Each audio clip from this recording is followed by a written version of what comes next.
সুপ্রিয় দর্শকবৃন্দ, আসসালামু আলাইকুম রহমতুল্লাহি ওয়া বারাকাতুহু। প্রীতি ও শুভেচ্ছা নেবেন, আশা করি সকলেই ভালো আছেন।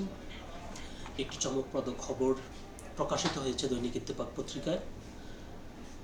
গত শুক্রবার ইনকিলাব মঞ্চের আহ্বায়ক শরীফ ওসমান হাদীকে গুলিবর্ষণকারী ব্যক্তি ভারতে পালিয়ে গিয়ে সেলফি পাঠিয়েছেন, এরকম একটি সংবাদ সামনে এনেছেন সাংবাদিক জুলকারনাইন শায়ের। এ নিয়ে ইত্তেফাক পত্রিকায় যে খবরটি প্রকাশিত হয়েছে তার শিরোনাম করা হয়েছে, ভারতে পালিয়ে সেলফি পাঠিয়েছেন হাদির উপর হামলাকারী শায়ের। খবরটির বিস্তারিত বলা হয়েছে, ইনকিলাব মঞ্চের আহ্বায়ক ও ঢাকা ৮ আসনের সম্ভাব্য স্বতন্ত্র প্রার্থী শরীফ ওসমান হাদীকে হত্যার উদ্দেশ্যে গুলি করা ফয়সাল করিম মাসুদ ওরফে দাউদ খান ভারতে পালিয়ে গেছেন বলে আগেই দাবি করেছেন আল জাজিরার প্রবাসী বাংলাদেশি সাংবাদিক জুলকারনাইন শায়ের। এবার আরেক দাবি করলেন তিনি। রোববার 14 ডিসেম্বর দিবাগত রাতে এক ফেসবুক পোস্টে তিনি বলেন, ভারতে পালিয়ে সেলফি পাঠিয়েছেন হাদির উপর হামলাকারী ফয়সাল করিম মাসুদ।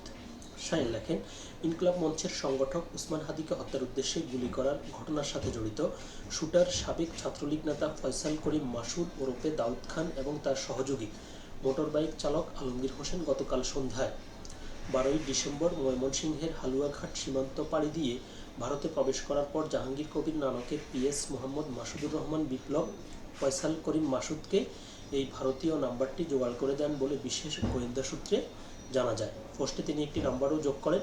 তিনি লেখেন, এই নম্বরটি ব্যবহার করে গতকাল রাতে কয়েকটি নম্বরে নিজেদের এই সেলফি পাঠান ফয়সাল করিম মাসুদ ওরফে দাউদ খান। তার দাবি, যে সকল নম্বরে এই ছবিটি পাঠানো হয় তার একটি ইন্টারসেপ্ট করে এই ছবিটি পাওয়া যায়, যা গতকাল ভারতের আসাম রাজ্যের গুয়াহাটিতে তোলা হয়েছে বলে নিশ্চিত হওয়া গেছে। তো প্রতিবেদনটি আরেকটু দীর্ঘ, সেখানে অন্য আরেকটি প্রসঙ্গ এসেছে, তবে আমরা সেখানে যাচ্ছি না। তবে যেটি বলতে হয় সেটি হচ্ছে যে এটি খুবই হতাশার কথা যে বাংলাদেশের রাজধানী ঢাকায় এভাবে প্রকাশ্য দিবালোকে একজন ব্যক্তি গুলি করে রাজধানী থেকে পালিয়ে পার্শ্ববর্তী দেশ ভারতে আশ্রয় গিয়ে সেখানে আবার সেলফি তুলে পাঠাচ্ছে।